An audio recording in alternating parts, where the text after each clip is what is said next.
the man usually makes more than the woman. And so it's sort of this default of, well, if he makes more money, then I should be, it's more expensive for him to be doing these things around the house. How do you think about navigating that financial piece? Is this about money or is it not really? It's not at all about money. It's literally the opposite of about money, because men will always make more money than women for now, because of the gender pay gap, because of the assumptions that women do more in the home due to the fact that we have something called the motherhood penalty. So even if you don't look like you're going to be a mother, that penalty is still going to be applied to you if you're in your childbearing years. And so we absolutely cannot look at this as a money situation or who has more flexibility in their job.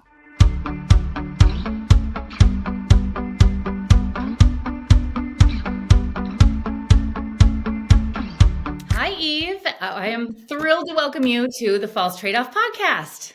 Hi, Allison. Thank you for having me. This has been a long time in the making. We reached out to you a while ago and we were fingers crossed, hoping to get you on because so many of our listeners, our community, the new parents we work with are completely obsessed with fair play. As am I. I have the book, I have the cards, I have unicorn space as well. And so I am going to try and pack as much as I can into the next 20-ish minutes. But I want to start with asking you about the concept of fair in fair play. So I've heard a lot of interviews where you have said, it's not about being equal, but it's about being fair. It's not about keeping score. It's about being fair. What does fair mean? Such a great question. So fair is a concept that has to do with equity, Allison. This idea that equality is not always the right lens in which to look at an issue. And in fact, I've been researching the gender division of labor for over 10 years. It was not on my third grade, what do you want to be when you grow up board? It did not say gender division of labor researcher, Allison. I think it said veterinarian, but such is life. I'm sure you feel the same way. And in a world where women shoulder 2/3 or more of what it takes to run a home and family, and it gets even worse if you look at it and actually dig down into like the fair play cards and how conception and planning differs from just executing on a card, which we can talk about. And as you said earlier, fair play is a metaphor for what the home, what it takes to run a home. It's the home is an organization, and fair play, the fair play movement, and the 100 cards represent those tasks that it takes to run that organization. And so what we found researching, and this is early on when fair play was not a book, it was not a game. It was just Eve trying to either decide whether to leave my marriage or to stay. I came across lots of articles about this issue that we're talking about today, that women shoulder all of this unpaid labor for their families. And one of the interesting findings I saw was that this idea of perceived fairness was almost actually more important than actual fairness. So I decided to stop looking at actual fairness, because in the 90s, there was a movement called equally shared parenting, where if I wake up one morning, you do, then you have to wake up the next morning. If I make $50,000 a year, you have to make $50,000 a year. And it felt really antithetical to all the research about how to run a great organization, to do that type of micro scorekeeping. So instead, I looked at the data that showed we're really looking for perceived fairness between the two parties. And to get to perceived fairness in some homes, perceived fairness is, in the fair play parlance, women shouldering 76 cards, and a partner, often a man, when it's unfair, shoulders one.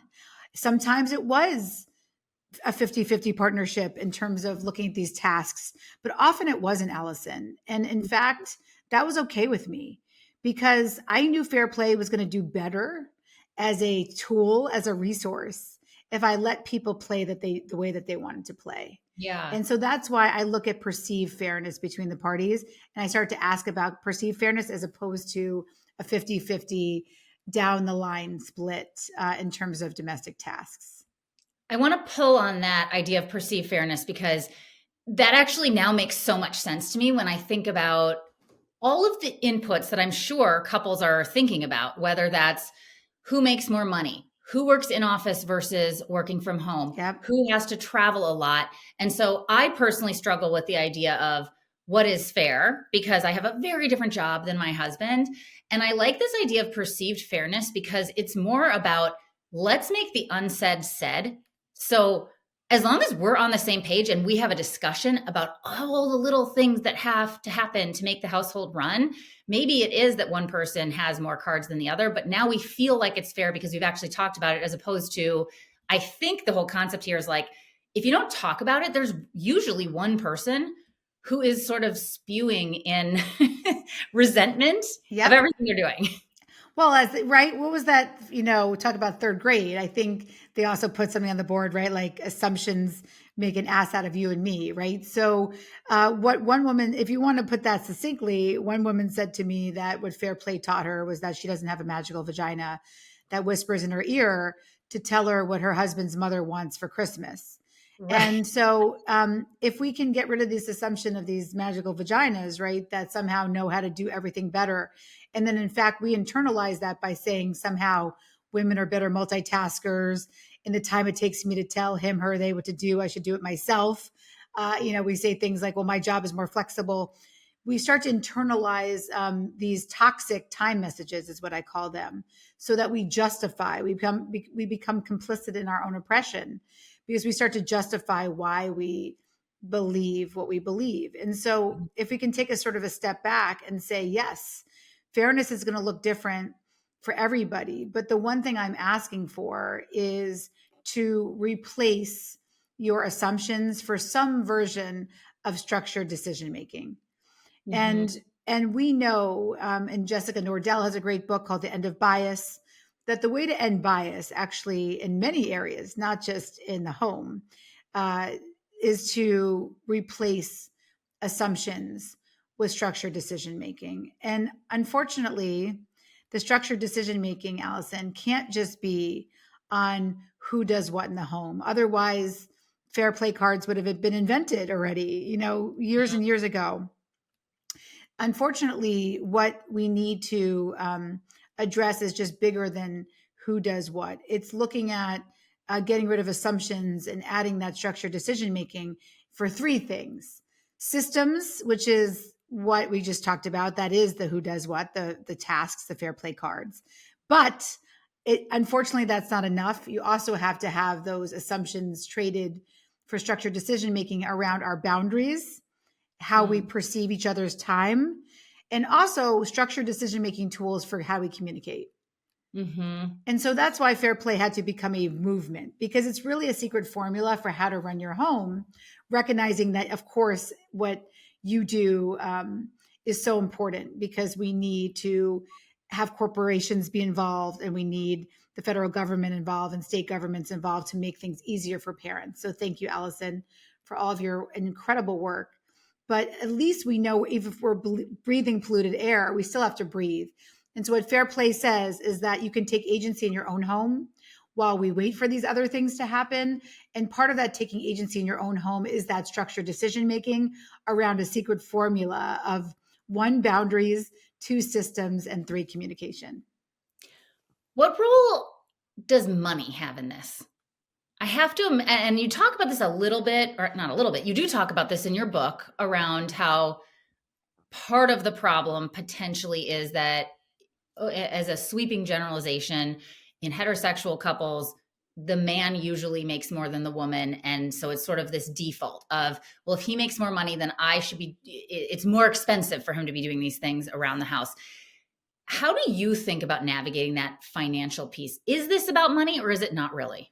It's not at all about money. It's literally the opposite of about money. And for 2 reasons. One, because men will always make more money than women for now, because of the gender pay gap, because of the assumptions that women do more in the home. 70% of our pay gap is, and the fact that we don't get promoted is due to the fact that we have something called the motherhood penalty. So even if you don't look like you're going to be a mother, that penalty is still going to be applied to you if you're in your childbearing years. And so we absolutely cannot look at this as a money situation or who has more flexibility in their job, because that will always put the power back to men, and it will never ever break any of the systems, and we'll just keep repeating the same cycle, same shit, different decade.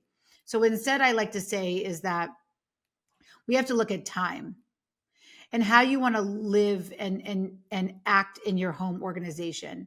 And I fundamentally believe, regardless of who makes more money, that we have to look at our time as equal. There's equity, like I said earlier, in how many cards you may hold. I'm not saying that just because somebody makes more money, they should hold more cards or the exact same amount of cards. That's not what I'm saying. What I'm saying is that this is a boundaries issue. So before you can get to who does what, we have to look at what does it mean to hold and respect a true boundary for the people who live with you in your home, AKA your partner. And that is to look at that person and say, I don't care how much money you make. I see that you have 24 hours in a day, and you deserve as much time choice over how you use those hours as I do. That's the fundamental premise of fair play, right? That for me, yes, of course, when Seth took over cards, and we'll talk about sort of how that happens, but as Seth started to adopt the fair play system and hold unpaid labor, it was changing my life. But really the true change was Seth looking at me and saying, I can't believe I ever looked at your time as money. Your time is your time, and you deserve as much time choice over how you use your day as I do. And if I'm getting 3 hours after our kids go to bed, 4 hours after our kids go to bed to watch SportsCenter, work out, finish a PowerPoint deck, where you, Eve, are doing things in service of our home until your head hits the pillow 2 hours after I go to bed. That's fundamentally unfair. And we're not going to live that way anymore. And so that's what I'm looking for. I'm looking for to retire the conversation about who makes more money and instead look at each other and say, let's not even go there to who does what yet. But can we look at each other and both say that we acknowledge we both just get 24 hours in a day, and we both want to maximize those hours and how we use those hours, and we both perceive each other as people who deserve fairness and how we get to use those hours. It's a very different lens. Yeah. My husband is going to love that we are doing this episode right now. So I am the stereotypical man in our relationship in the sense that he does virtually everything for our house. He does all the cooking. And as you know, it's not just cooking, it's meal planning every week. It's going to the grocery store. It's feeling stressed every time we're getting low on certain things that he knows that our first grader likes, but our 3-year-old doesn't.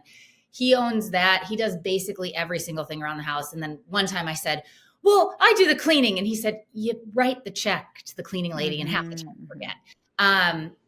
So I am actually counter to what you would normally see. And so for us, reading your book, using the cards has actually been incredibly helpful. And I think that actually it's less about who makes more money or not. And for us, it's been two different things. I'm curious to get your feedback on this. One is we talk a lot about our competitive advantage. My husband loves to cook. He's really good at it. And so we've defaulted to him cooking every meal. That's one thing, is like, where is your competitive advantage? The problem is he's better at everything than I am. So all of a sudden he's doing everything. And that's what women will hear, that they're better at everything. It's called weaponized incompetence. So we actually can't use that lens. Right. And then the other thing we talk about is my job is very different as an entrepreneur. I have an unlimited amount of time that I could work. So it's not that I'm relaxing a lot. It's that I'm working a lot. But to your point, I think what you're challenging me on is like, that's also my choice. And I love my job. And so if I want to take my free hours and put them to work, that is my choice. If he wants to take his free hours and put them to watching TV or whatever else he may want to do, that's his choice. And I think that's the piece that I didn't fully internalize until this conversation. That is his choice. Absolutely. Because at the end of the day, you are both just saying to each other that you respect, that you both get choice over how you use your time. Now, again, what I will say is that the person usually doing unpaid labor typically will be the person who probably needs more unicorn space, which I call that, which is this idea of being able to sort of escape from the daily life. If we don't have unicorn space, we often default to the hedonic pursuits like edibles and mommy and daddy juice and Right. doom scrolling and watching lots of freaking TV, because the jobs of unpaid labor are so undervalued in society that there's a lot of depression and angst around that work. If it was more valued, right? This is again why fair play is a movement and not just a game. If we valued an hour holding our child's hand and the pediatrician as much as we valued an hour in a boardroom, then the people doing the unpaid labor probably wouldn't need as much time choice to do some of that mommy juice, edibles, all the things that we have to do to get us through our days, because that work it's so taxing, it's so undervalued, but it's also incredibly overwhelming. But as I like to say, especially for the men out there who are still saying things like, well, if my wife is so overwhelmed, just get help. What's nice about the fair play cards is that it helps you. Again, if you're going to use it as a scorekeeping tool, then please don't come to this amazing podcast. This is to really understand that this tool of who does what in the home is really meant to, instead of looking, like I said, it's like, well, you do that or I do this. It's meant to say, these are literally our humanity, Allison, right? So we want to start valuing. And so I'll just do this with you, just so you see what I mean. So a lot of times what we're asking people to do is look at their deck, first of all, and say, can you take things off? Because it's, even if your partner wasn't the one holding that as many cards, what you would realize is that even when two people are able to manage the load, it's still overwhelming, even if you have a fair partner, because it is more than a nuclear family can handle. Let's just say that in America. And that's what you're working on. You're working so beautifully, right? To help and invite corporations in to their full power in helping in this caregiving conversation. But I think some of the beauty of understanding that this is not a who does what conversation. And even if it changes, Allison, and one day you go back to being the default, the she-fault, and your partner ends up, in an entrepreneurial role, or they take a job, things change. And so the goal is to have some fluidity, but understand how valuable these cards are. So I just think it would be fun to play a game. So, and then again, as you, the person who holds less, what's your partner's name? Jake. I'm sweating. Jake. No, I was just going to say, we love you, Jake. But I want, again, to value what Jake does. So I'm just going to pick a card. Let's just go. All right. Okay. Tell me when to stop. I actually asked him last night, I said, how much am I allowed to talk about you on this? And he got real nervous. Oh, well, that's all I wanted to say. This is not about him. This is about you. He can do it. He's all right, totally. But keep going. Just tell me when to stop. I'm just going to keep shuffling. No, he's fine with that. I mean, I think what I have realized, what I didn't appreciate is how taxing it was for him. Even the other day, he thanked me for buying new toothbrushes for the kids. And I said, why'd you thank me for that? And he said, well, because I can't believe you noticed. And it was such an insight into, he's always looking around, noticing how to keep, and by the way, he has a full-time big job as well. Like, it's not like there is no difference in like I don't actually know how he ended up taking over everything. And the mean, selfish person is like, I hit the jackpot, but like the loving person is like, this is not sustainable. Well, it's never sustainable, but that's also why you check in. And that's why I said it's a boundaries, systems, and communication formula. Because if you thought that it was sustainable to never talk about the home, Allison, then it's like you telling me and coming to my check-in and I'm your doctor. And for you to say to me, I say to you, are you fit? And you legitimately say to me that you exercised once in 2014, right? And yes, you were fit. Right. This is a practice. Okay, so pick a card. So tell me when to stop. Just say stop. Okay, let's see what we picked. Okay, here we go. All right, here we go. Bedtime routine. So I want to know. Ooh, this is one I actually do okay at. Well, not today. I want to know about your childhood. That's what I want to know. I want to know what your bedtime routine looked like when you were a kid. Honestly, I have no idea. Okay, so tell me what you do remember about it. Like, so you're 7 years old, you're home. Who was there? Did you remember who put you to bed? I think both of my parents. Okay, so you had two parents home. Okay. Yeah, Did you have siblings? yeah, and I shared a room with my middle. I'm the oldest. I shared a room with my middle sister, and so Okay. my memory of bedtime is always with her. Oh, I love that so much. Yeah. Are you still close? Yeah, she moved into my neighborhood a few blocks away because, as you know, you can't survive a lot of stuff without family. Okay, so look what I just learned about Allison in that was 11 seconds. I learned more about you than in this whole conversation. I learned that you had two parents in your home. I learned that you had a sister that you got to sleep with at night. I learned that you have a family member close by to hopefully pitch in for all the safety net reasons we need people close to us when we have families. Hmm. That's what I'm looking at, because the problem is if we look at this conversation as just who does what, or if you're so overwhelmed, just get help, or stop complaining because I make more money, which is where this your question started. Then we end up in the scorekeeping mentality that really is a race to the bottom. If we look at these cards or these tasks, the 100 tasks that represent sort of this fair play movement, and we look at them as our humanity, that there are core memories that bedtime with your sister is probably one of the reasons you're close to her now, I'm going to say.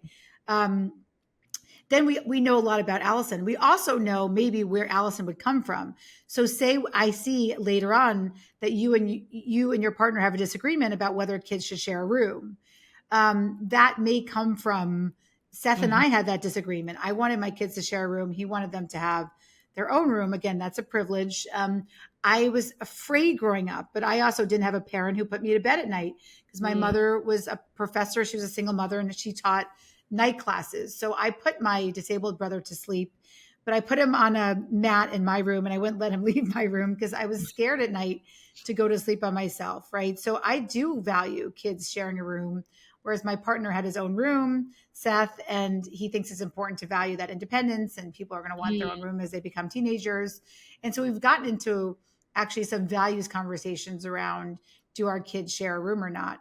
And so the point is that happens with all these cards, but we don't Yeah. start from a perspective of understanding our own memories. And so we forget where our values are coming from. And so that's Hmm. what I ask people to do. Take a step back. If you can't even imagine having this conversation with your partner, start to remember your own memories. As Allison said in the beginning, she's like, I don't even remember. I've never thought about that for a while. We don't think about these things. And Yeah. so start with yourself. Start with yourself, because then when you understand yourself better, you'll have better points in which to bring to the conversations with your partner. That's amazing. And our kids do share a room. And you're right. Interesting. We never discussed why. I mean, we talked about how we thought it would be cool for them to have each other. We tried it. They loved it. And it's like their security blanket. But you're right, we never Amazing. really parsed through the why. Yes, Uh, yes. And I yeah, love that. I bet I'm going to guarantee that part of your underlying why was the fact that that was something that you did and you had value in it. yeah, yeah. Okay, we are almost at the end. This is amazing. I still had so many other questions for you. Like to end with rapid fire questions. We Love put on it. LinkedIn that you were coming on. A ton of people sent us questions. So the idea here is answer them as quickly as possible because I know we're running out of time. And actually, some of them I'm going to cross off because we've already hit some of them. And let's do this again. Let's do this again for Yeah, Unicorn Space for a I know. I was 2.0. going to say I haven't even gotten to that section. Oh my goodness. Okay. So rapid fire here. What is your advice for someone expecting their first child as it relates to fair play? Oh my gosh. My number one piece of advice is start on, if you're looking at the boundary systems communication formula, start with communication now. Start implementing a practice of what I call the check-in, where you're not going to give feedback in the moment, but you have conversations when emotion is low, cognition is high. Every single night, 10 minutes with cookie dough or glass of wine. Bring a timer. And I don't care if you don't know what to say in the first couple of conversations. Every night, 10 minutes a day, check in, emotion is high, is low, cognition is high. What are the best and worst tasks to outsource? Great question. So if you look at the fair play cards, there's 100 of them. 50 cards are actually not outsourceable, according to our surveys. So the worst cards to outsource, I would say, would be like medical and healthy living. As much as you love Alexia, your nanny, she's probably not deciding whether or not your child's adenoids are being taken out. But the best cards to outsource are what I call the daily grinds. So daily grind cards there's a little coffee cup next to them, and they are from your data out there. People like you have told me that they love to outsource things if possible, like cleaning, like dishes, laundry, and meal planning. A lot of people are now outsourcing meal planning through, certain delivery services and things. Funniest story you've heard about a couple's experience with Fair Play? Oh my gosh, there's there's so many. I will say just really quickly that it was probably Richard and Amy, a couple who came to me during the pandemic, where the non-default parent, took over a non-outsourceable card called Magical Beings, which includes Santa, Tooth Fairy, Lucky Leprechaun. He became the Tooth Fairy. The first time he was the Tooth Fairy, the Tooth Fairy did not come. Ugh. Because they were in Fair Play. She did not do the verbal assassin. You ruined our child's life. And he did not blame her for forgetting to remind him to put the dollar under the pillow. He took accountability, and he tells me he emails in front of her toothfairy@gmail.com and said, hey, what happened to the teeth? Like, you were supposed to come. And he says that during his workday, he got a response from toothfairy@gmail.com. He showed it to his daughter. So thank you, toothfairy@gmail.com. Whoever you are out there, you're doing God's work. He showed it to his daughter and said, the Tooth Fairy said there was a supply chain issue with teeth. We can't, because of the backlog during COVID. And so she's bringing you twice the money. And he's still the Tooth Fairy. But I love that story because not only did toothfairy@gmail.com, come in to save the day, but it shows what happens when you just make these small micro changes. Right. Almost done. One personal example. I know you share a lot of personal stories, but maybe one personal story you haven't shared about how Fair Play has helped your marriage. I'd say for me, the biggest change in our marriage was Seth was one of the most, open-minded thinkers, I thought, in terms of supporting my career and being a quote unquote feminist, but really, really believed that time is money. And he just couldn't get his head around this idea that because I made less money than him, that he should take on unpaid labor. What I will say now is what he says to me, sort of 10 years later, when he holds probably more similar to you, Allison, more cards than I do, and still makes more money than me. I will say that he says that there is not one day since he took over this work that he regrets any of it. That for him, his life has only been exponentially better because he knows the fundamental insides and outs of our children. And so that to me is something I don't get to talk about a lot because we don't reflect often. I tell a lot of early origin stories, but I will say now, 10 years later, we talk about it a lot. And there's not one day he says that he regrets anything. And it's been hard, Allison, lice in the bed, people vomiting on him, lots of investment in sports, where your kid sits the bench the whole day. So lots of disappointments along the way, but doesn't regret it. Yeah. So powerful. Final question. What do you want people to do who are more interested in this? Do you want them to come to you, to find you, to buy your book? And what's coming next for you? What do I want people to do? I want them to realize that they are cultural warriors. So Allison, the fact that you have a partner, Jake, who holds more cards than you do, who does unpaid labor, I need Jake to parent out loud because it's still so rare to have a man be in that role. Jake is a cultural warrior. So that's all I would like for you to do. If you are playing fair, please talk about it on LinkedIn, talk about it on your podcast, talk about it with your colleagues. The more we can see these dynamics shifting, the more that we're going to make societal change. And for those of you who are new to Fair Play, what I would say is that yes, of course, you could buy the book, you could buy the cards, but really, this is a nonprofit. It's a movement. And so everything can be found at fairplaylife.com. If you can't afford something, we're more than happy to send you all the tools. Just reach out to us at info@everodsky.com or info@fairplaylife.com. Wonderful.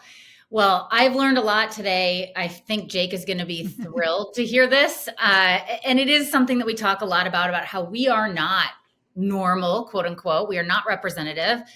I need to get better, but also it is kind of cool that we are starting from a different space and we can figure that out. And you're right that every time we challenge what this sort of gendered stereotypes is, it does help further that conversation. So I really appreciate that. Absolutely. Absolutely. Keep letting Jake hold more cards. I'm not going to let him off the hook that way, because I do like that you're challenging those stereotypes. It's very important from a cultural perspective, but also I think from a relationship perspective, all time is created equal, and just have that check-in to make sure that things are being perceived as feeling fair to both you and Jake along your amazing ride as an entrepreneur. Well, thank you so much. And I hope we continue to stay in touch and continue to learn from you. Thank you, Allison. Thanks for listening to this episode of The False Tradeoff. Make sure to subscribe if you like what you heard, and give us a follow on LinkedIn to continue the conversation on all things working parenthood and parental leave. Is there a topic you'd love us to cover in a future episode? Drop us an email at hello@parentally.com. And if you're looking for support on preparing for parental leave, head over to www.parentally.com. We have checklists, guides, and other free resources to help you make the experience a little bit easier. That's PARENTALY.com.